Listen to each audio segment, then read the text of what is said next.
ওকে, আমাদের প্রথম পুরস্কার রোহিত শেখ বোলপুর নিউজে। তার যে প্রতিবেদনটা ছিল সেটার ভিউ হচ্ছে 3,060,000। তো আমি রোহিতকে মঞ্চে আসার জন্য অনুরোধ করবো, তার হাতে ফার্স্ট প্রাইজ তুলে দেওয়ার জন্য, ল্যাপটপ তুলে দেওয়ার জন্য অনুরোধ করবো আমাদের প্রেসিডেন্ট স্যারকে।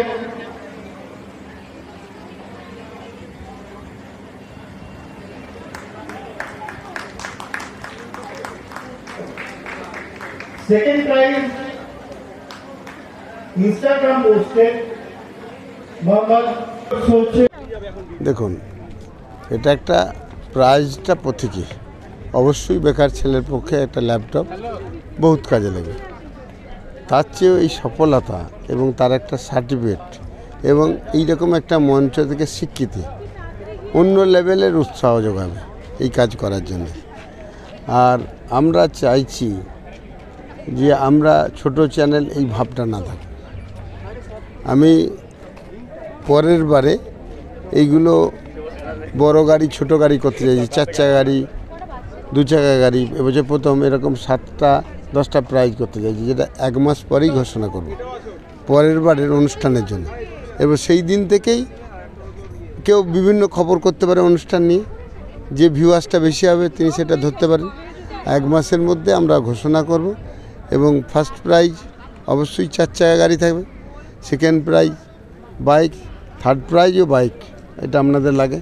বাকি সান্ত্বনা প্রাইজগুলো ল্যাপটপ বা আমাদের মোবাইল, এগুলো যাতে আকর্ষণীয় প্রাইজ, যাতে ন্যাশনাল এবং ইন্টারন্যাশনাল ইউটিউবেরা অংশগ্রহণ করতে পারেন বা ফেসবুকের চ্যানেল আছে তারা অংশগ্রহণ করতে পারে।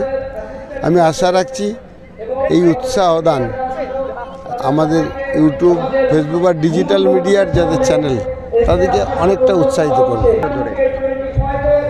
একটা ভিডিওর উপর হবে, এবার আপনি হয়তো 50টা ভিডিও আপলোড করি, আপনি যেটা সেরা সেটা দেবেন, কম্পিটিশনের আগের দিন ওইখানে আপলোড করে দেবেন। একটা গুগল ফর্ম থাকবে, সেই ফর্মে আপলোড থাকবে। বোলপুর নিউজকে আপনি কি বলবেন? দেখুন, অবভিয়াসলি ভিউয়ার্স তো আমরা পোস্ট করছি মানে আমাদের একটা ভিউয়ার্স আছে, কিন্তু তেনার ভিউয়ার্স একটা অন্য লেভেলে আছে বলেই তো তিনি ফার্স্ট হয়েছেন। তার মানেই তো এটা প্রমাণ করে আমাদের ছোট চ্যানেল অংশগ্রহণ করেনি এই ফেস্টে, এরকম তো কেউ নেই। অতএব বেস্ট চ্যানেল নাহলে বেস্ট প্রাইজ পেলে কী করে।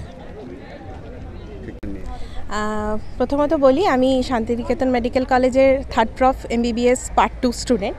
তো আজকে আমি আপনাদের চ্যানেল প্রতিদিনই দেখি, প্রায় দিন দেখছি, এবং বোলপুর নিউজের চ্যানেল দেখছি কতটা কভার করছে, খুব ভালো লাগছে। আর আমাদের মাননীয় মলয়পীঠ স্যার, আমাদের স্যারের উদ্যোগে আমাদের কলেজে এই 3 দিন ব্যাপী একটা অনুষ্ঠান চলছে এবং সত্যি আমরা খুব আনন্দ করছি। এবং এটা শুধুমাত্র পড়াশোনার বাইরেও যে আমাদের ছাত্রছাত্রীদের মধ্যে যে কালচারাল কোয়ালিটিগুলো আছে, যে ট্যালেন্টগুলো আছে, সেগুলোর বহিঃপ্রকাশ আমরা করতে পারছি এবং সেটা সত্যিই খুব আনন্দের। এবং সর্বোপরি আজকে আরও একটি আনন্দের বিষয়, সেটা হচ্ছে জুবিন আসছে। তো কি বলবো, মানে খুব এক্সাইটেড, এবং আই থিঙ্ক আপনারাও খুব এক্সাইটেড। দেখা যাক, আমরা আনন্দ করব, আপনারাও সবাই আনন্দ করুন, ব্যাস এইটুকুই। মানে ডিপেন্ড করে মুডের উপর, তবে রোম্যান্টিক সং বেশি ভালো লাগে বলবো, কারণ স্যাড হওয়ার সময়টা ঠিক আমরা পাই না, কারণ এতটা ব্যস্ততার মাঝে আমরা সব রকম মিলিয়ে মিশিয়ে চলে যাই আর কি।